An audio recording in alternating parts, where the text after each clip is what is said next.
देखिए, आज सर्वदलीय बैठक हुई है,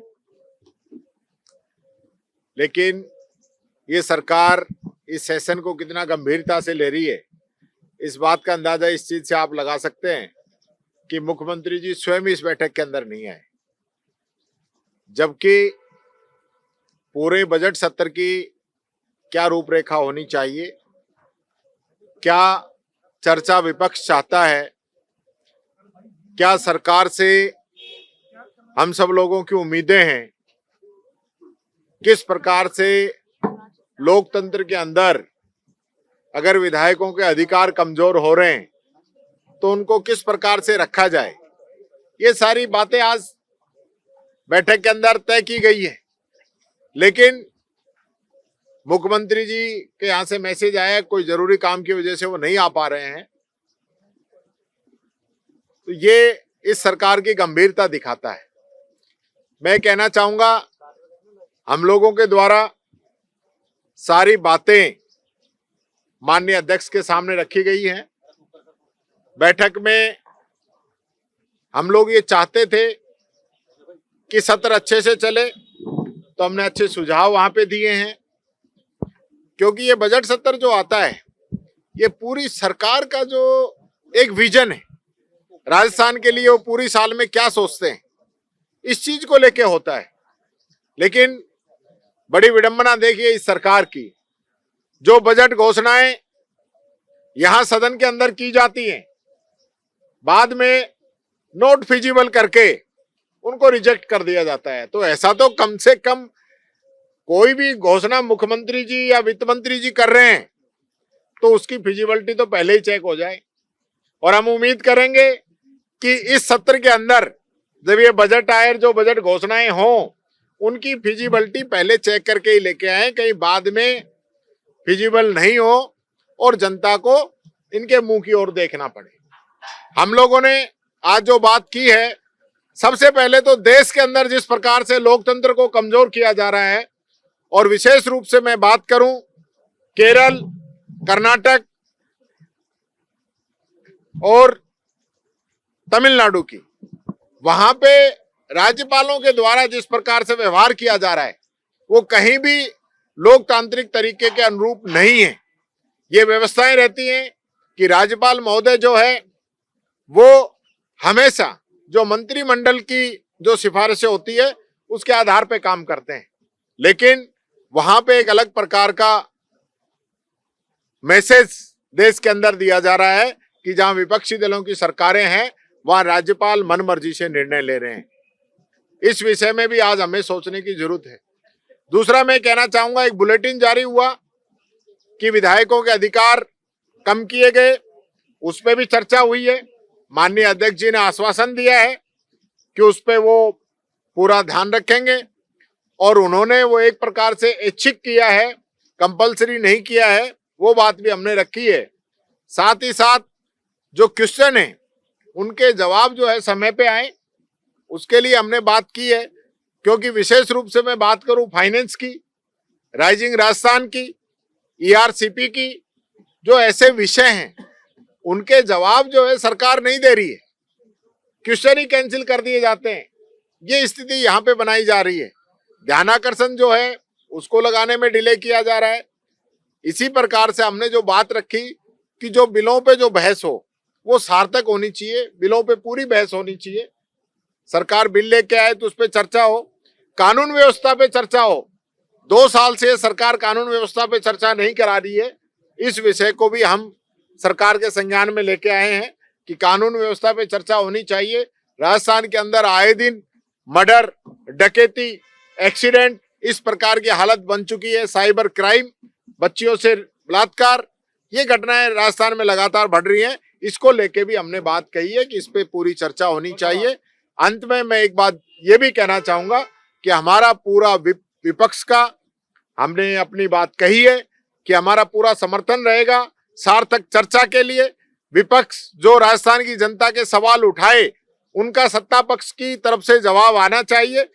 जवाब जो मर्जी ये दें, इनको जो अच्छा लगे वो जवाब दें, लेकिन जवाब उस पर इनको देना चाहिए। इन सब बातों को लेकर चर्चा हुई है। मैं फिर कहना चाहूंगा, हम चाहते हैं कि राजस्थान की जनता जो हमारी ओर देख रही है, इस विधानसभा के अंदर उनके मुद्दों पे चर्चा हो। आज यहाँ का युवा, आज यहाँ का किसान, आज यहाँ का गरीब, आज यहाँ का व्यापारी, सब लोग देखते हैं कि विधानसभा हमारे लिए क्या नियम बना रही है, क्या कानून बना रही है, क्या चर्चाएं हो रही है। तो उन सब बातों को आज विशेष रूप से हमने यहाँ पे बात रखी है और मैं समझता हूँ रिजल्ट अच्छे आने चाहिए, नहीं तो फिर वही घोड़ेर वही मैदान है।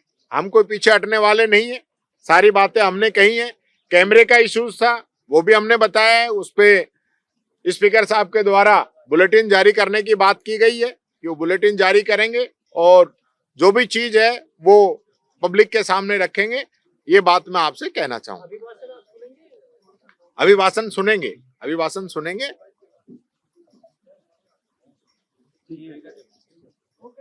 ओके, वो कह रहे हैं, वो आरोप लगा रहे हैं। अरे जूली जी, देखिए जब सत्र चलेगा, जब ये सारे इश्यूज आएंगे, डिस्टर्ब एरिया एक्ट लाके एक राजस्थान की जो छवि थी उसको धूमिल करने के प्रयास किए जा रहे हैं कि राजस्थान में भी दंगे होते हैं। दंगे किन लोगों ने कराए सब जानते हैं कि ये लोग आज राजस्थान का एक जो स्वरूप है पूरे देश के अंदर, अतिथि देवो भव की जो हमारी परंपरा है, उसको कमजोर करना चाहते हैं। आज राजस्थान के अंदर ये एक्ट आता है क्योंकि इससे पहले गुजरात के अंदर आया था। तो जिन लोगों की सोच है वो आप समझ सकते हैं कि राजस्थान में एक्ट क्यों आ रहा है और इसका जो परिणाम होगा वो आने वाले समय में आपको नजर आएंगे। आप ऐसे ही देख रहे हो कि टूरिस्ट कम होता जा रहा है, तो लोगों की नजरों में राजस्थान को ये क्या साबित करना चाह रहे हैं? राजस्थान को अच्छा बनाना चाह रहे हैं या कमजोर बनाना चाह रहे हैं? ये बात मैं कहना चाहूंगा। अच्छा, एक ये कह रहे हैं कि हम सब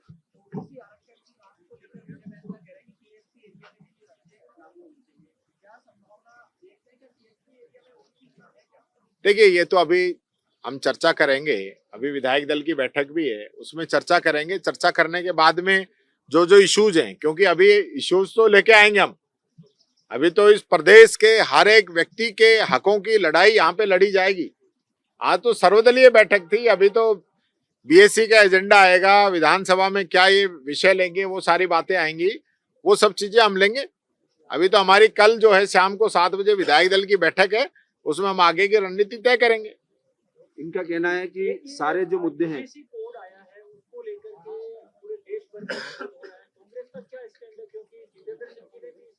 मैं समझता हूं अभी पार्टी की इस पे कोई लाइन क्लियर नहीं हुई है, लेकिन अगर कोई बिल इस प्रकार का आता है, भेदभाव नहीं किया जाए या आपस में सब लोग भाईचारे से रहें, तो किसी को ऐतराज नहीं होना चाहिए। बाकी इस पे जो हमारी पार्टी के स्टैंड है, हम बात करके उसको आगे तय करेंगे। वो ये कह रहे हैं कि हम सदन शांतिपूर्ण चलाना चाहते हैं, लेकिन विपक्ष है जो हाईलाइट होने के लिए ये सब नौटंकी और इंटर की बात करते हैं। नौटंकी तो ये कर रहे हैं भाई साहब, जो लोग नौटंकी कर रहे हैं सब लोग जानते हैं। आप ये जनता से सर्वे करके पूछ लीजिए, राजस्थान की जनता से।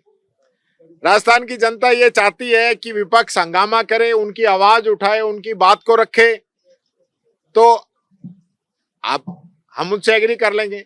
और राजस्थान की जनता ये चाहती है कि हम भी बीजेपी के जयकारे यहाँ पे लगा दें, तो वो आप बता दो। यानी कि ये सिर्फ एक पब्लिक परसेप्शन बनाने के लिए कि विपक्ष हंगामा कर रहा है, विपक्ष सदन को नहीं चलने दे रहा है। हम बात कहना चाहते हैं, किसकी बात कहना चाहते हो आप तो अपना बजट पास कराना चाहते हो, आपको कोई मतलब नहीं है राजस्थान की जनता से। हम राजस्थान की जनता की बात कहते हैं तो इनको बुरा लगता है, फिर एक पूरा इस प्रकार का एक परसेप्शन तैयार किया जाता है कि विपक्ष जो है सदन को बाधित कर रहा है। बाधित हो गया, घंटे हो गया, 2 हो गया, क्या हो गया सदन के लिए? देर रात को 3-3 बजे तक भी सदन चलता है, पर जनता के जो सवाल है उनका जवाब तो आना चाहिए ना।